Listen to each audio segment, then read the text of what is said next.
Dari Sudirman 12 Padang, pendengar di Religi Pagi hari ini, kita akan berbicara tentang kerjasama membangun peradaban dengan jiwa agama. Untuk itu di studio sudah hadir Dekan Fakultas Agama Islam Universitas Muhammadiyah Sumatera Barat, ada Dr. Haji Firdaus MHI. Assalamualaikum warahmatullahi wabarakatuh. Selamat pagi Ustadz. Waalaikumsalam warahmatullahi wabarakatuh. Ya, selamat pagi Bu Rita. Iya, bagaimana kabar pagi ini Ustadz? Alhamdulillah, sebelum berangkat hujan sudah turun. Iya. Ya, kita tentu sambut gembira. Padahal hujan itu mengandung berkah. Berkah. Iya. Iya. Baik, terima kasih Ustadz sudah hadir meluangkan waktu untuk perbincangan kita di Religi Pagi hari ini. Tentu nanti pendengar bisa bertanya lewat telepon 812-878 ataupun di WhatsApp 081166669975. Anda bisa saksikan juga bagaimana Ustadz Firdaus menjelaskan tentang topik kita hari ini dan juga menjawab pertanyaan-pertanyaan Anda pendengar lewat kanal YouTube RRI Pro 1 Padang. Kita akan dengar dulu pengantar dari Ustadz Firdaus. Silakan Ustadz. Baik, terima kasih. Assalamualaikum warahmatullahi wabarakatuh. Alhamdulillahirabbil alamin. Asyhadu an la ilaha illallah wa asyhadu anna Muhammadar Rasulullah. Rabbishrah li sadri wa yassirli amri wahlul 'uqdatam min lisani yafqahu qawli. Allah berfirman surat Al-A'raf ayat 179. A'udzubillahi minasyaitonir rajim. Walaqad zara'na li jahannama katsiran minal jinni wal ins lahum qulubun la yafqahuna biha walahum a'yunun la yubsiruna biha walahum adhanun la yasma'una biha ulaika kal an'ami bal hum adall ulaika humul ghafilun. Sesungguhnya kebanyakan isi neraka jahanam adalah dari jin dan manusia. Dia punya hati tapi tidak digunakan untuk penghayatan yang sesungguhnya. Dia punya mata tapi tidak digunakan untuk melihat ayat-ayat Allah. Dia punya telinga tapi tidak digunakan untuk mendengar seruan kebaikan. Mereka ini seumpama binatang ternak, bahkan lebih jelek atau lebih sesat. Mereka itu termasuk orang-orang yang lalai. Begini Allah berterus terang dalam mendidik umatnya dengan bahasa yang jelas. Kembali kepada topik yang diangkat, kerjasama membangun peradaban ya untuk berkemajuan, dimulai dari diri sendiri dulu. Apabila pribadi-pribadi di suatu keluarga itu bagus, maka keluarga itu masuklah keluarga yang berkualitas. Mungkin bahasa lainnya, pendekatan agama, keluarga yang sakinah, mawaddah, warahmah. Nah, sejahtera hatinya, pikirannya, ekonominya, kalaupun ada kekurangan dia bersabar. Nah, mampu bersabar itu sudah menggambarkan peradaban keluarga itu sudah terpuji. Nah, kumpulan keluarga-keluarga yang baik itu terbentuklah masyarakat yang utama, masyarakat madani, dan seterusnya. Lalu, apa yang dimaksud kerjasama di sini membangun peradaban? Membangun di sini tentu untuk berkemajuan, menuju sejahtera, bahagia lahir dan batin, atau mendapat keridhaan Allah Subhanahu wa taala. Nah, dimulai dari diri sendiri. Allah takdirkan, tetapkan kita ini punya hati. Hati yang ada rasa malu, rasa optimis, ya rasa hormat, hati yang hidup, yang kita berlindung kepada Allah. Jangan sampai hati ini mati. Sebenarnya tadi ada ya, sebelum kita mulai kan ada lagu kita tadi, punya mata tidak Ya, bermata melihat. tapi tak melihat. Sebenarnya dia melihat. Buktinya apa? Kalau dia memakai kendaraan atau berjalan, dia bisa di mana jalan yang benar. Nah, dia bisa melihatkan sebenarnya. Tapi disebut punya mata tidak melihat, hatinya yang buta. Misalnya tidak peduli dengan lingkungan. Seakan-akan matanya tidak melihat, padahal dia melihat. Benar-benar tidak memfungsikan hatinya. Orang ini ya termasuk peradabannya cacat itu. Tapi tatkala ada keluarga memperhatikan misalnya warga di sekitarnya, anaknya sekolah, ya dia berkecukupan, sedangkan ada tetangga yang tidak jauh dari matanya berkekurangan, padahal dia mau bersekolah misalnya. Maka dia tidak bisa diam begitu saja, ada upaya bagaimana dia tetap bersekolah. Ya. Mungkin dia ajak teman-temannya untuk patungan membantu seseorang. Nah, gerakan itu sudah menampakkan peradaban dari hatinya sudah tumbuh. Bahwa apa? Dia punya mata, punya rasa, dan punya telinga. Tidak ingin dia mendengar anaknya bahagia, tapi teman anaknya di lingkungan itu tidak bahagia.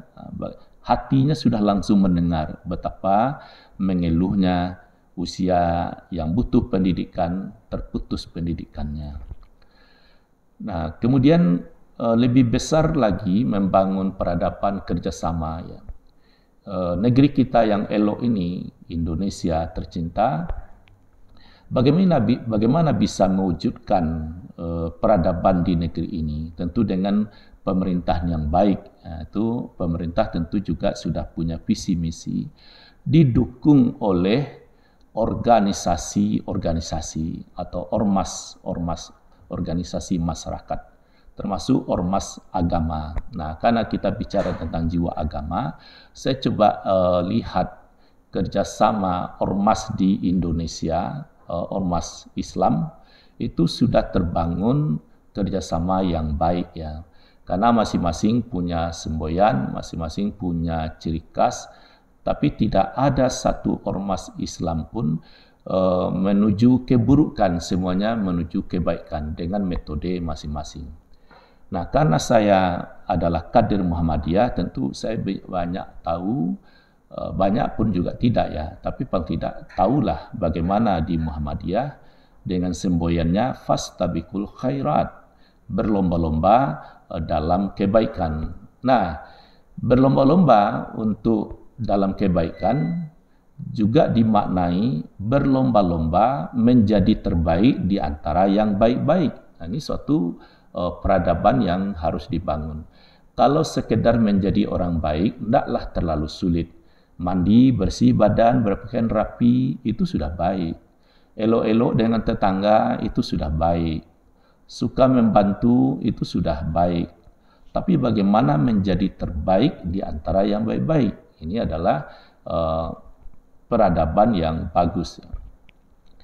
Kalau misalnya ya baru saja berlangsung ya Burita Muktamar Muhammadiyah yang ke-48 di Solo, tampak sekali kerjasama yang baik. Pemerintah daerah menyediakan tempat, memberi dukungan, terus kepanitiaan ya Muktamar Muhammadiyah itu ya luar biasa. Saya melihat entah berapa ratus orang, mungkin 1.000 lebihnya dari berapa, saya belum punya itu ya, tapi terlihat bagaimana panitia bekerja, terutama anak-anak muda, tingkat pelajar dan mahasiswa, itu tampak proaktif, tidak ada yang tumpang tindih, sehingga orang yang hadir, penggembira, benar-benar terlayani. Hanya saja karena orang begitu banyak, kesabaran antri dan lain-lain sebagainya tentu harus diwujudkan. Sampai-sampai ya pemerintah memuji, bahkan kalau dulu saya dengar dari Pak Yusuf Kalla waktu wakil presiden yang kedua, dia mengatakan kalau ingin melihat bagaimana peradaban atau tertibnya berorganisasi, tirulah Muhammadiyah. Wakil presiden yang sekarang Pak Ma'ruf Amin ya sangat mengapresiasi bahwa perlengkapan instrumen di Muhammadiyah itu sudah sangat memadai sebagai organisasi terbesar di Indonesia. Dan baru ya, ini kita melihat pentingnya kerjasama peradaban itu. Wali Kota Solo, anandanya Pak Jokowi ya, itu ya tirulah Muhammadiyah, walaupun begitu jutaan ya, katalah kehadiran itu memang banyak. Saya dengar dari Medan saja itu 5.000 pengembiranya. Tirulah Muhammadiyah, walaupun begitu jutaan bisa tertib, artinya tidak ada perkelahian, tidak ada tumpang tindih. Dan penulis senior dan juga seorang awak media ternama ya, Dahlan Iskan itu dalam tulisannya sangat menarik sekali. Tidak terlihat tumpang tindih, tidak terlihat sikut menyikut, pro kontra, dan semuanya berjalan dengan mulus. Ini adalah kemajuan peradaban yang sudah bagus. Nah, kuncinya apa? Dimulai dari diri sendiri itu, menonjolkan kerendahan hati dan ketinggian budi. Tetap kita tampil prima, tapi dengan rendah hati dan budi yang tinggi. Jangan sebaliknya, tinggi hati, rendah budi, itu merusak peradaban diri sendiri. Nah, kalau banyak pribadi-pribadi peradabannya tidak bagus, tentu juga negeri kita tidak menjadi kelas yang dibanggakan. Tapi kalau sudah terbentuk peradaban dari diri sendiri, itu akan mempengaruhi ya, misalnya tampil seseorang yang rendah hati, dia sudah tokoh nasional misalnya, atau pengusaha, dia tampil dengan rendah hati dan tinggi budi, itu mempengaruhi dan menginspirasi banyak orang. Tiru bapak itu, tiru ibu itu, walaupun dia tidak berkata, contohlah saya misalnya, dia tidak berkata seperti itu, tapi pesona dirinya itu sudah menampakkan peradaban yang bagus. Tentu puncaknya kalau disebut beragama tentu adalah pada diri Rasulullah. Pada diri Rasulullah itu ada contoh teladan yang sempurna atau sangat besar. Kalau kita ini ya di samping ada kebaikan-kebaikan, ada saja sisi lemah pada diri kita. Tapi itulah kita ya, tidak sempurna. Nah, di mana letak kekurangan kita lalu disadari, inilah suatu peradaban yang terpuji itu. Jangan membanggakan dengan kesalahan-kesalahan atau kekurangan-kekurangan, tidak dimaklumi dan pintar-pintar melihat kebaikan-kebaikan orang lain. Sebab kalau kita pintar melihat kebaikan orang, kita juga terpacu untuk berbuat baik. Karena iblis menggoda, harus pintar melihat kesalahan-kesalahan, sehingga kalau ada perbuatan 10, salah satu, yang salah itu dibesar-besarkan. Nah, itu tentu kita berlindung dari yang demikian. Mungkin untuk pengantar berita kita cukupkan di sini. Baik, terima kasih Ustadz. Pendengar, pengantar dari Ustadz Firdaus tadi tentang kerjasama membangun peradaban dengan jiwa agama. Kita akan terima Ustadz di telepon 812878 atau di WhatsApp 08116666975. Assalamualaikum. Waalaikumsalam. Iya, Ajo Unyang, silakan pertanyaan Ajo. Assalamualaikum Pak De. Waalaikumsalam warahmatullahi wabarakatuh. Ini yang saya baca tadi Pak De, teringat aku almarhum Pak Ramli Ade. Dia yang mengorbitkan pemuda-pemuda Muhammadiyah, dia itu kuat sekali itu suaranya, besar di kita ini. Kalau kamu jadi mubalik, dia bilang kepada kami semua, pakailah kunci pas, jangan pakai kunci Inggris.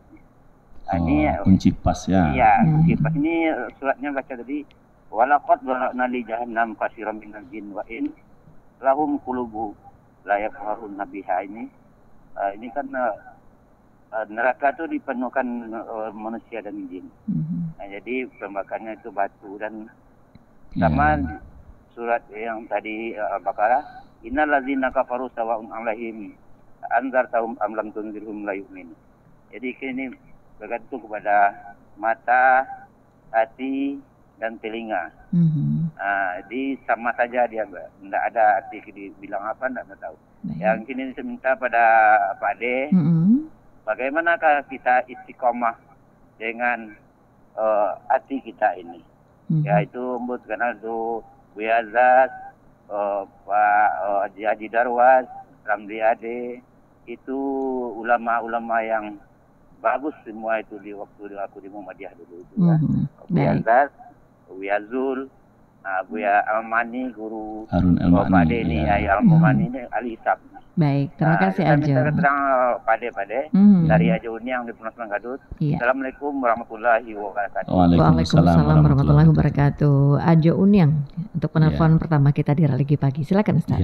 Ya, bagus ya mengingatkan saya lagi ya Ajo Uniang sebagai yang senior yang lebih dahulu mengenal ulama-ulama yang beliau sebutkan tadi. Kalau saya hanya bertemu dengan Pak Ramliade, dengan Buya Darwas, dengan Azaz, itu tidak ya, dengan Harun Almani tidak ketemu. Tapi bagaimana baiknya peradaban diri yang bersangkutan itu juga membawa perubahan yang bagus kepada kader-kader Muhammadiyah, itu sudah ceritanya sudah saya rasakan. Misalnya kalau Pak Ramliade itu dia menjadi anggota tetap Tanwir ya, pencerahan. Sebab untuk menjadi anggota Tanwir itu kan diseleksi pula. Dia menjadi anggota tetap seumur hidup dia itu keunggulannya. Kalau dia berbicara, kepala kita ini terasa segar ya. Kalau ibarat badan pegal-pegal, rasa sudah diurut gitu ya. Jadi bagus sekali Pak Ramliade yang dia sebut tadi itu. Nah, tentu tidak bisa menghangatkan suasana, membangkitkan semangat kalau bacaan kurang, kalau pribadi lemah, kalau rohani gersang, tentu tidak bisa. Berarti ulama-ulama yang disebutkan tadi itu istiqamah dia, satu kata dengan perbuatan apa yang dikatakan dengan kebaikan memang dia amalkan. Salah satu guru saya itu Pak Tazar Quran, kalau kita penceramah ini mengajak orang taat beribadah, iya kita yang taat beribadah duluan gitu. Sehingga tidak ada dusta. Jadi untuk ya istiqamah, orang yang misalnya ya memakmurkan masjid, hatinya cinta kepada masjid, apalagi dia menegakkan salat, membayar zakat, tidak takut kepada siapapun, orang inilah yang disebut dengan istiqamah, mendapat hidayah dari Allah ya. Dia orang yang terpuji. Terus orang yang istiqamah dengan agama digambarkan juga di dalam surat Fusilat ayat 30-31 bahwa orang yang mau meninggal itu didatangi oleh malaikat, dibisikkan sampai ke telinga hatinya, kamu jangan cemas, jangan takut, kamu masuk surga karena kamu istiqamah. Jadi istiqamah itu konsekuen, tetap pada pendirian yang kuat. Nah, untuk itu ya rajin-rajinlah berdoa, mohon kepada Allah yang pemilik hati. Ya Allah, wahai Engkau yang memiliki hati, yang membolak-balikkan hati, maka tetapkanlah hatiku ini pada iman yang benar, kekuatan akidah dan seterusnya itu ya. Jadi ada doa, ada upaya. Tentu jauhkanlah dosa-dosa, perbuatan apalagi yang makruh-makruh misalnya. Yang makruh dikerjakan juga walaupun tidak sampai kepada haram, itu kan ijtihad ulama. Orang takwa itu jangankan yang makruh, yang subhat saja, yang ragu-ragu itu tinggalkan, apalagi sudah jelas makruhnya, itu jauh bagus ditinggalkan.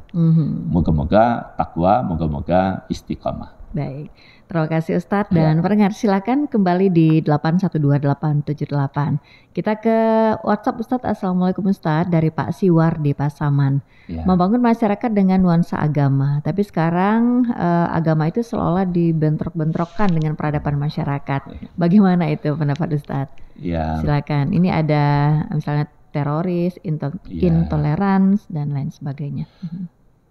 Memang itu saya akui bagaimana percaturan hiruk pikuknya melalui dunia maya, dan sebenarnya kalau dilihat ya, misalnya masuklah ke Muhammadiyah, apa yang dilihat di sana? Oh, ternyata kebaikan begini-begini. Sisi lemahnya ada, ya ada, tapi yang baiknya jauh lebih unggul. Tatkala misalnya masuk ke Nahdlatul Ulama, bagaimana tingkat kepatuhan, bagaimana melafazkan ayat dan hadis fasahahnya, oh ternyata kebaikannya luar biasa dan seterusnya lah ya. Jadi peradaban itu sebenarnya ada. Nah, namanya masing-masing golongan tentu punya ambisi. Ambisi ini kalau dia terpelihara serius, positif, kan dia baik. Jadi harus ada. Kalau misalnya nafsu kebaikan itu harus ditegakkan. Hanya saja orang menilai bisa saja salah dalam menilai. Dikatakan sombong, dikatakan bid'ah, dikatakan kolot, tidak berkemajuan dan seterusnya. Karena dahulu sudah begitu. Di Ranah Minang ada kaum tua, ada kaum muda. Bagi penjajah itu kesempatan untuk mengadu domba. Tapi Buya Datuk Palimokayo berhasil menyatukan sampai berpelukan penggerak kaum tua dengan kaum muda waktu itu. Buya Syekh Muhammad Jamil Jambe yang dipanggil ayah oleh Buya Datuk Palimokayo dan inya Syekh Sulaiman Ar-Rasuli. Dia berpelukan menjelang Ramadan setelah pengajian singkat masing-masing dua guru besar ini. Lalu yang hadir waktu itu lebih 700 orang dari berbagai aliran ya. Setelah didengar ceramahnya, tidak ada yang kolot, tidak ada yang menyesatkan, tidak ada yang membingungkan, semuanya mencerahkan dan menenteramkan. Sehingga tidak ada yang tidak menangis waktu itu. Nah, sejak berpelukan dua guru besar ini, kalau Syekh Muhammad Jamil Jambe dari tokoh pembaharu, kaum muda, dan Syekh Sulaiman Ar-Rasuli yang tradisional, penuh wibawa, yang disebut dengan kaum tua, sejak itu tidak ada lagi bahasa-bahasa yang buruk, jelek menjelekkan, kolot mengkolotkan, kafir mengkafirkan. Kalaupun ada, berarti orang yang ketinggalan informasi atau tidak mengikuti perkembangan. Jadi begitu. Jadi harus pintar melihat kebaikan-kebaikan satu sama lain. Sehingga yang buruk itu bisa tertutupi. Baik. Ustadz, ini masih tentang kerjasama membangun peradaban dengan jiwa agama. Assalamualaikum. Waalaikumsalam. Iya, Pak Iwan silakan Pak. Ini di luar tema boleh nggak? Oke, silakan Pak Iwan. Ini tentang sholat nih Pak Ustadz. Iya. Ya, saya sering juga mendengar hadis Nabi gitu ya. Tentang sholat bagi laki-laki Ustadz. Saya perhatikan kebanyakan laki-laki sholatnya di rumah kan gitu. Padahal saya dengar hadisnya, saking marahnya Nabi, pemuda sampai disuruh mengumpulkan kayu bakar untuk membakar rumah orang yang tidak sholat bagi laki di masjid. Nabi pun begitu, dipapa udah pingsan beruduk lagi berdiri, sampai-sampai dia menyuruh Umar bin Khattab kalau nggak salah menjadi imam ya. Sekarang pertanyaan saya, laki-laki yang sholat di rumah berdosa atau dapat pahala? Assalamualaikum warahmatullahi wabarakatuh. Waalaikumsalam warahmatullahi wabarakatuh. Itu Pak Iwan di Sawahan. Silakan Ustaz. Afdalnya salat berjamaah 5 waktu adalah di masjid. Kalau dia salat di rumah, ya apakah sebut? Kalau dia malas tentu dari sisi itunya tentu kurang nilainya. Tapi selama dia salat pada waktunya, mungkin di rumahnya, di kamarnya, ya sah salatnya itu. Hanya saja dia tidak dapat keutamaan berjamaah. Jadi begitu gerahnya Nabi, orang berleha-leha, hampir-hampir dia menyuruh. Tapi Nabi kan tidak pernah menyuruh orang mengumpulkan kayu bakar itu lalu dibakar. Tak satu pun rumah yang dibakar. Tapi begitu menyemangati supaya orang salat berjamaah. Sebab begini, kita harus jujur-jujur. Orang yang rumahnya jauh di lembah ya dan punya tingkat keamanan dan lain sebagainya, dia tidak bisa ke masjid. Kalaupun ke masjid, mudaratnya ada sehingga dia salat di rumah. Ya salatnya sah. Tapi mari kita berjujur-jujur. Rumahnya dekat, suasana aman, lalu di rumahnya saja dia salat, tentu nilainya rendah jika dibanding dengan orang yang salat di masjid. Ini yang saya pahami. Tapi sampai mengatakan tidak sah, tentu perlu penafsiran yang baik. Sebab banyak orang yang salat di rumah hari ini. Yang laki-laki, karena ada pertimbangan-pertimbangan atau memang potensi-potensi lain. Tapi tetap ya Bapak, kita menyemangati sebenarnya bukan laki-laki saja. Laki-laki dan perempuan itu diseru. Karena azan itu bukan untuk laki-laki saja, juga untuk perempuan. Yang memakmurkan masjid itu orang-orang beriman, beriman kepada Allah, tidak takut kepada siapapun, itu bukan laki-laki saja, tapi juga perempuan. Sehingga di masjid itu ada tempat laki-laki, ada tempat perempuan. Baik. Ya, kita terima satu lagi Ustadz di telepon. Oh, Assalamualaikum. Halo, assalamualaikum.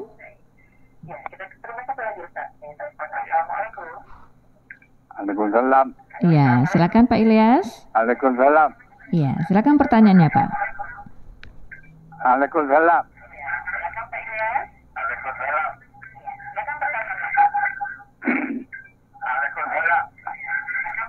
Ini sudah tema nih Bu. Iya, langsung saja Pak. Maaf saja kepada Buya dan kepada pendengar semua.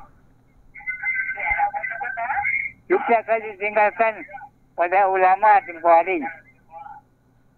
Pada Undang-Undang Dasar 45. Pada ulama tempoh hari.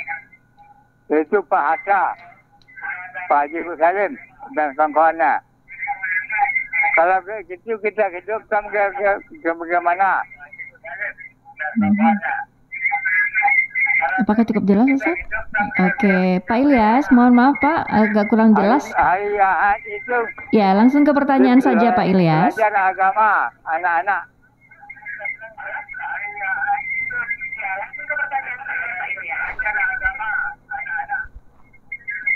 Ya, Anak saya belum bangun hari ini. ya. Halo Pak Ilyas. Halo Bapak, silakan langsung ke pertanyaan Pak Ilyas. Ya, mungkin Apanya bagaimanakah kita hidup ke Pancasila? Oke, baik. Assalamualaikum warahmatullahi wabarakatuh. Waalaikumsalam warahmatullahi wabarakatuh. Pak Ilyas di Salayo Solo. Satu di WhatsApp saya bacakan Ustadz, ini dari Ibu N di Padang. Assalamualaikum Ustadz. Untuk peradaban manusia mendatang sepertinya agak sulit ya karena pengaruh sosial media. Bagaimana solusi terbaiknya untuk generasi muda? Mereka cuma melaksanakan sholat tapi kurang mendengar kajian-kajian Ustadz. Silakan Ustadz. Ya, dari Pak Ilyas dulu ya. Luar biasa Pak Ilyas, dalam usia yang lanjut, kesehatan yang terbatas, semangatnya ya luar biasa. Sehingga kebaikan yang peradaban yang ada pada diri Pak Ilyas sejak dari kecil, walaupun sudah tua, tetap ya mengenang ulama-ulama, tokoh-tokoh teladan, ya Hatta, Haji Agus Salim, mungkin Bu Hamka dan lain-lainnya. Inilah orang-orang yang membangun peradaban itu. Misalnya Muhammad Hatta ya, waktu dia belajar ngaji dengan Syekh Muhammad Jamil Jambe, lalu pada hari tertentu itu goro dibawa ke ladang. Ada guru ngaji dulu bawa ke sawah muridnya itu bekerja. Jadi dalam bekerja itu Muhammad Hatta berkata, "Nya, ikut koperasi awak mau, ayo koperasi." Koperasi di sini maksudnya ya ada jiwa kekeluargaan. Walaupun Inya Jamil Jambe itu bukan ayahnya, tapi sudah bak rasa ayah karena dididik ya. Tidak hanya bekerja saja, tapi juga makan bersama. Jadi sudah bagaikan keluarga. Dijawab oleh Inya, ayo kau berkoperasi. Ternyata apa? Kemudian hari dia menjadi bapak koperasi. Jadi memang peradaban itu memang dibangun dari kecil.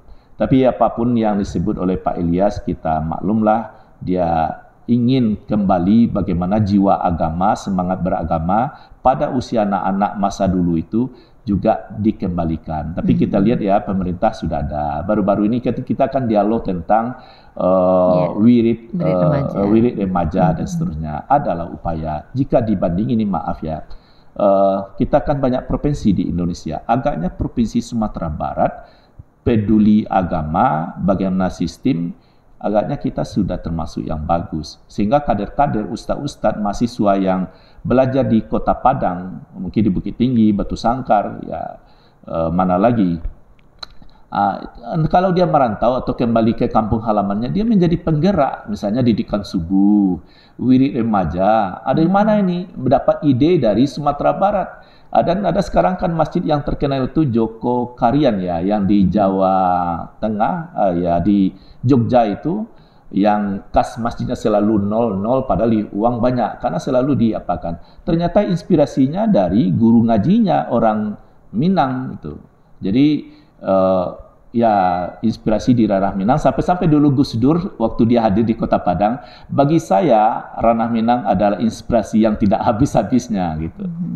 Nah, itu yang untuk Pak Ilyas. Kemudian Ibu N di Padang, Ustaz. Nah sekarang bagaimana peradaban masa depan? Saya yakin insya Allah baik-baik saja. Tentu kita ingin baik ini harus ada tantangannya.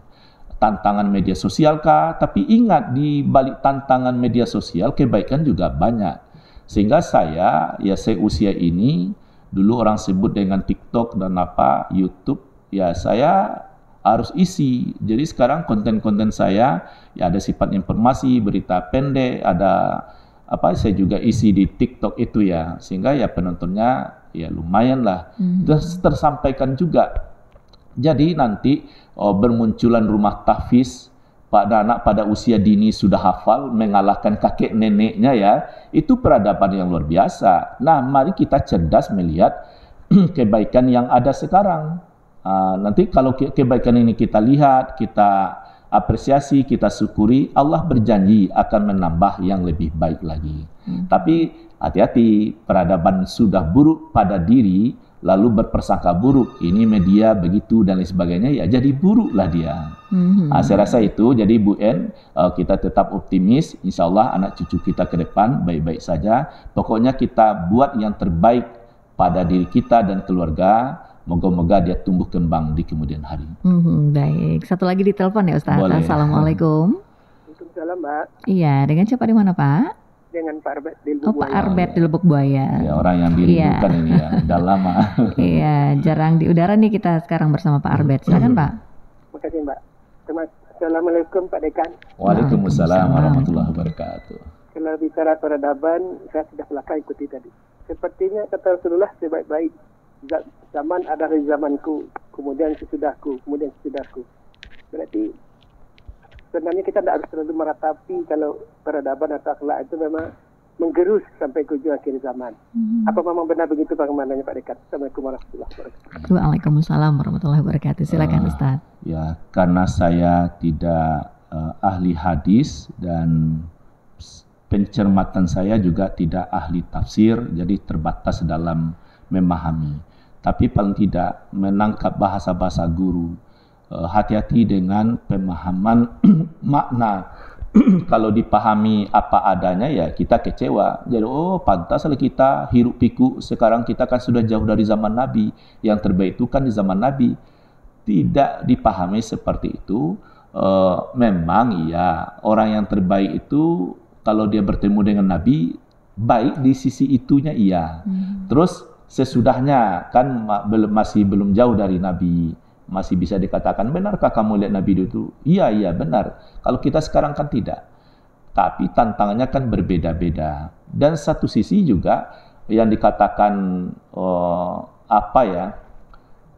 saudara, orang yang dicintai, yang dirindui adalah umat yang jauh setelahnya, bukan waktu zaman Nabi. Zaman Nabi itu kan bertemu. Ternyata kita ini orang yang dirindui oleh Nabi. Kenapa? Kita tidak pernah jumpa, tidak pernah melihat fotonya, suaranya, tapi kita akan rindu. Juga punya peradaban yang tinggi. Jadi mari kita lihat muka belakang waktu ini disampaikan kapan dan diarahkan kepada siapa. Nah, kita yang jauh dari Nabi, dari segi jarak umur ya, sebab nanti akan masih ada orang hidup sekian ratus tahun lagi, sekian ribu tahun lagi. Kita kan tak tahu zaman ini kapan berakhir ya. Jangan pula terpengaruh terlalu cepat digembar-gemborkan kiamat sudah dekat, tahun sekian itu memang hak petonya Allah ya. Dalam surat Luqman ayat 34, hanya Allah saja, dalam ilmu Allah saja tentang hari kiamat. Hanya meyakin kepada hari kiamat, iya. Oleh sebab itu kita persiapkan diri untuk hidup sejahtera setelah kiamat nanti. Atau ya akhir zaman. Jadi sekali lagi kita memahami, jangan merasa pesimis karena kita jauh dari Nabi. Orang dulu tentu ya bertemu dengan ulama-ulama hebat. Orang yang sebelumnya tentu ya bertemu dengan sahabat Nabi.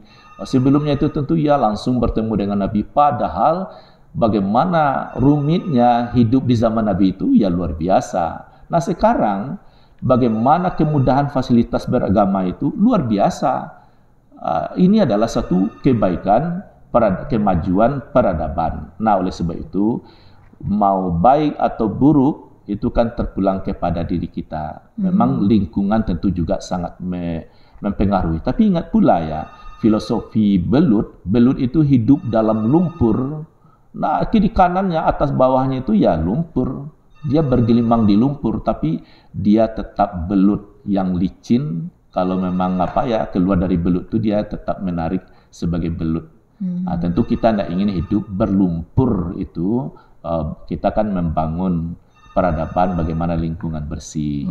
Baik, terima kasih Ustadz. Ini sebenarnya masih ada di telepon, tapi sayang sekali karena memang sudah di penghujung. Kita harus berikan kesempatan pada narasumber kita untuk memberikan kesimpulan pendengar tentang kerjasama membangun peradaban dengan jiwa agama. Silakan Ustadz. Nah, baik. Membangun kerjasama dengan jiwa agama, jadi mendahulukan hati nurani ya. Saya menarik bahasa yang dikembangkan waktu Muktamar Muhammadiyah dari salah seorang pimpinan mengatakan, kita harus membangun, menjiwai sepenuhnya dengan hati nurani. Jadi kalau hati nurani itu sudah melebihi dari akal sehat ya. Jadi dengan akal yang murni atau hati nurani, jiwa yang bersih, kalau misalnya akal sehat dimaknai cerdas, tentu iya. Tapi bagaimana akal ini dijiwai dengan jiwa agama? Sesehat apapun akal seseorang, kalau dia tidak salat, itu kan dipertanyakan juga kesehatan akalnya. Dia tidak berzakat, dia tidak berhaji, walaupun dia berakal sehat, tapi dia tidak bisa masuk ke tanah suci Mekah misalnya kan.